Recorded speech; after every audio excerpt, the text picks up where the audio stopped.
Bismillahirrahmanirrahim. Allah Jalla Jalaluh mengatakan di dalam Al-Quranul Karim, Ar-rijalu qawwamuna 'alan nisa. Lelaki-lelaki itu adalah pemimpin-pemimpin bagi para wanita. Ini ayat insya Allah lelaki hampir hafal semua. Kalau ribut sama istrinya dipanggil istrinya, "Dedek sini-sini." Kau itu nggak tahu dengan firman Allah, Ar-rijalu qawwamuna 'alan nisa. Oh, mulai nih jadi ustadz suaminya. Iya. Si istri tanya, "Mas, artinya qawwamun itu apa sih?" Kadangkala kita ini nggak tahu apa artinya qawwamun. Para ulama menjelaskan qawwamun itu menuntut seorang menjadi pemimpin itu yang pertama ar-ri'ayah. Dia harus perhatian tuh sama istrinya. Seorang suami yang tidak memberikan perhatian kepada istrinya, seorang pemimpin, seorang presiden, gubernur, bupati yang tidak perhatian sama rakyatnya, rakyatnya nggak bakal suka. Kau pun sebagai suami pemimpin, kalau kau tidak memperhatikan istrimu, nggak bakal suka istrimu. Sampai ada istri jenderal yang ngomong sama saya ketika kita umrah haji, dia cerita, "Ustaz, kalau dari sisi materi jangan ditanya. Suami kami ini sudah memberikan segalanya kepada kami. Tapi yang kita butuhkan bukan hanya duit, Ustaz. Kita butuh perhatian." Nah, para suami harus memperhatikan istri. Banyak di antara kita yang mungkin hampir 10 tahun hidup sama istrinya, nggak pernah ngomong sama istrinya. Ketika istrinya ngasih air, dia mengatakan kepada istrinya, "Jazakillah khair. Syukran. Makasih banyak kau sudah masakkan buat aku." Yang ada dicela makanan istrinya. Ketika tehnya kemanisan, apaan nih kemanisan? Nggak ada ngomong jazakillah khairan, makasih banyak kau sudah bikinkan ini. Rasulullah SAW mengatakan, la yashkurullah man la yashkurun nas. Nggak bersyukur kepada Allah orang yang nggak terima kasih sama manusia. Orang yang paling baik, yang paling banyak kebaikannya sama kita nih suami, istri kita. Kasih perhatian. Pagi-pagi mau berangkat kerja, baju udah disetrikain, udah siap. Sarapan udah dibikinin, teh udah siap. Anak-anaknya udah dipakein baju yang rapi mau berangkat sekolah. Suami tinggal lihat, udah siap semuanya. Oh iya, nggak ada syukron, jazakallah khairan. Yang ada marah-marah, tuh anak kok masih belum mandi. Subhanallah. Yang udah mandi kenapa kau nggak katakan syukron kepada istri? Betul. Qawwamuna 'alan nisa. Menuntut suami untuk memberikan perhatian kepada istri. Berikan perhatian, berikan pujian, berikan sanjungan kepada istri kita. Karena dia itu manusia, bukan boneka. Dia memiliki hati dan jiwa yang kita harus puaskan jiwa dan hati dia dengan kata-kata yang indah. Kemudian yang kedua, al-himayah. Pemimpin dituntut untuk melindungi istri. Melindungi dari apa? Yang pertama, melindungi dari diri dia sendiri.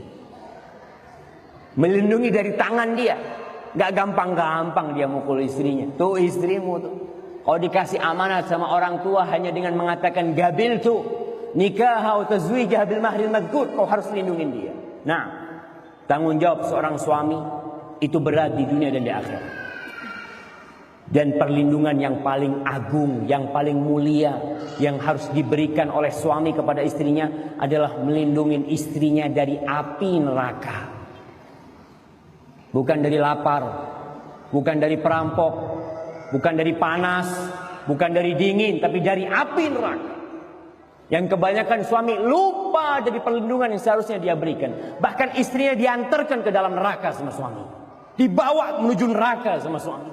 Allah Jalla Jalla mengatakan, "Ya ayyuhalladzina amanu." Wahai orang-orang yang beriman. Hanya yang beriman yang dipanggil. Apa kata Allah? Qu anfusakum wa ahlikum nara. Kalian jaga diri kalian dan istri-istri kalian, keluarga kalian dari api neraka, bukan dari lapar. Banyak suami keluar negeri hanya ingin membuatkan rumah buat istrinya, cinta. Keluar negeri hanya ingin memberikan mobil buat istrinya. tapi jarang suaminya yang keluar negeri demi menyelamatkan istrinya dari api neraka. Maka kita harus melindungi istri. Itu pemimpin qawamun. Yang ketiga, al-islah, menuntut suami untuk memperbaiki rakyatnya. Ya namanya pemimpin. Kau dijadikan pemimpin tuh karena dilihat kau memiliki kelebihan, kau bisa memperbaiki, kau bisa meluruskan. Yang bengkok kau luruskan. Tapi istri kita bengkok. Wanita tuh diciptakan dari tulang rusuk yang bengkok. Ibu-ibu jangan marah, karena memang seperti itu realitanya. Bahkan kalau seorang suami cari istri yang lurus sampai mati nggak akan dapat, nggak bakal dapat. Dia akan tetap mati membujang kalau ingin istri yang lurus. Istri semua bengkok. Berdasarkan firman Allah Subhanahu wa taala, "Ya ayyuhan nasu taqu rabbakumul ladzi khalaqakum min nafsin wahidah wa khalaqa minha zawjaha." Tuh. Hawa diciptakan dari siapa? Diciptakan dari Adam. Dan Rasul sallallahu alaihi wasallam mengatakan khuliqatil mar'a min dhila. Perempuan itu diciptakan dari tulang rusuk. Tulang rusuknya Adam alaihissalam bengkok. Bagaimana cara memperbaikinya? Kata Rasul sallallahu alaihi wasallam, "Idza dhahabta tuqimuha kasartaha." Kalau kau mau luruskan tuh yang bengkok, patah. Kalau kau biarkan, dia akan tetap bengkok. Terus gimana? Fastamti' wa fihinna al-iwaj. Ya sudah, kau tetap bersenang-senang dengan istrimu, tapi kau harus tahu, dia tuh ada bengkoknya. Jadi kalau kadang-kala perempuan tuh gampang marah, gampang sakit hati, perempuan itu pencemburu, perempuan itu suka sama perhiasan, itulah wanita.